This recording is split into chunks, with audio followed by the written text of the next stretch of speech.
ಸಾನ್ವಿ, ಒಳ್ಳೆ ಪ್ರಾರಂಭ ಮಾಡಿದೀಯ. ಲಕ್ಷ್ಮಿ ಬಂದವಳನ್ನು ನಿಲ್ಲೆ ಅಂತ ಹೇಳಿದೀಯ ಅಲ್ವಾ? ಭೀಮೇಶ ಕೃಷ್ಣ ಹರಪನಹಳ್ಳಿ ಭೀಮವ್ವನ ಸಾಹಿತ್ಯ ಇದೆ ಅಲ್ವಾ? ಅರ್ಚನಾ ಉಡುಪ ಹಾಡಿದ್ದು ಕೇಳಿದ್ದ? ಯಾರು ಹಾಡಿದ್ದು ಕೇಳಿದ್ದು? ಮ್ಯೂಸಿಕ್ ಯಾರು ಮಾಡಿದ್ದು ಗೊತ್ತಾ? ಇಲ್ವಾ? ಮಾತಾಡ್ತಾ ಇದ್ದೀನಲ್ಲ.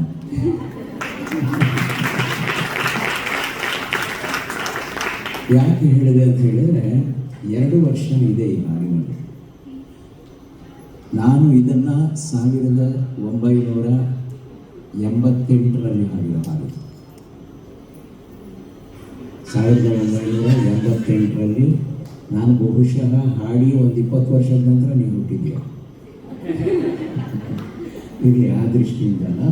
ಆಮೇಲೆ ಒಂದು ದಿನ ಒಬ್ಬರು ಹೇಳಿದರು, ಇದನ್ನು ಫಿಮೇಲ್ ಧ್ವನಿಯಲ್ಲಿ ಮಾಡಿದರೆ ಹೇಗಿರುತ್ತೆ, ನಿಮ್ಮ ಒಪ್ಪಿಗೆ ಇದ್ದರೆ ನೀವು ಮ್ಯೂಸಿಕ್ ಮಾಡಿ ಹಾಡಿಸ್ತೀರ. ಆಯಿತು ಅಂತ ಅರ್ಚನಾ ಉಡುಪ ಹತ್ರ ಹಾಡಿಸಿದೆ.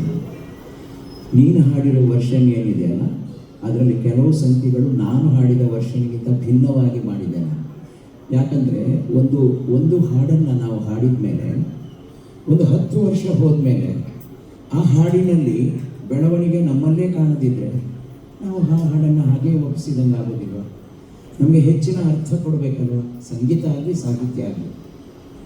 ಆ ಹಾಡಿನ ಅರ್ಥ ಮತ್ತು ಸಂಗೀತದಲ್ಲಿ ಏನು ಇನ್ನೂ ಇಂಪ್ರೂವ್ ಮಾಡ್ಬೋದು, ಇದು ಒಂದು 10 ವರ್ಷದ ಅನುಭವವನ್ನು ಅದಕ್ಕೆ ಸೇರಿಸ್ತದೆ. ಹಾಗೆ ಅರ್ಚನಾ ಉಡುಪ ಹಾಡುವಾಗ ಅಲ್ಲಿ ಇಲ್ಲಿ ಕೆಲವು ಬೇರೆ ಸ್ವರಗಳೆಲ್ಲ ಟಚ್ ಮಾಡಿದೆ, ಅದು ನೀವು ಹಾಡಿದ್ದೀರ.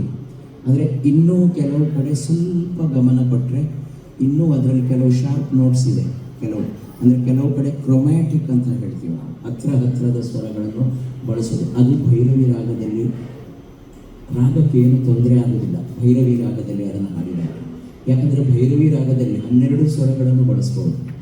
ಹಾಡುವವನ ಜಾಣ್ಮೆಯಲ್ಲಿ ಸಾಹಿತ್ಯದ ರಾಗದ ಭಾವವನ್ನು ಏಟು ಬೀಳದ ರೀತಿಯಲ್ಲಿ 12 ಸ್ವರಗಳನ್ನು ಬಳಸಿ ಹಾಡಬಹುದು. ಅದು ಅಂದರೆ ಲೈಟ್ ಮ್ಯೂಸಿಕಲ್ಲಿ. ಶಾಸ್ತ್ರೀಯ ಸಂಗೀತಕ್ಕೆ ಅದರದ್ದೇ ಆದ ಕಾನೂನುಗಳಿರ್ತವೆ, ಅದು ಬೇರೆ.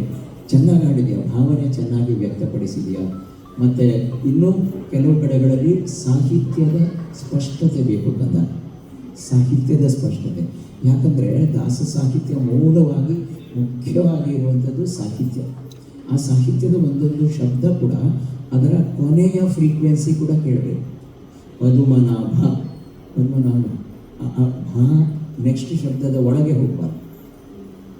ಪಂಕಜನಾಭನ ಅಂಕದೊಳಪ್ಪುವ ಅಲ್ವಾ, ಆ ಥರ ಬರುವಾಗ ಪಂಕಜನಾಭನ ಮಧ್ಯದಲ್ಲಿ ಜಂಪ್ ಆದಂಗೆ ಕೇಳಬಾರ್ದು. ಅದರ ಬಗ್ಗೆ ಜಾಗ್ರತೆ ವಹಿಸಿದರೆ ಇನ್ನೂ ಚೆನ್ನಾಗಿ ಹಾಡ್ಬೋದು. ನಿಮಗೆ ಭವಿಷ್ಯ ತುಂಬ ಚೆನ್ನಾಗಿದೆ. ಒಳ್ಳೆಯದಾಗಲಿ.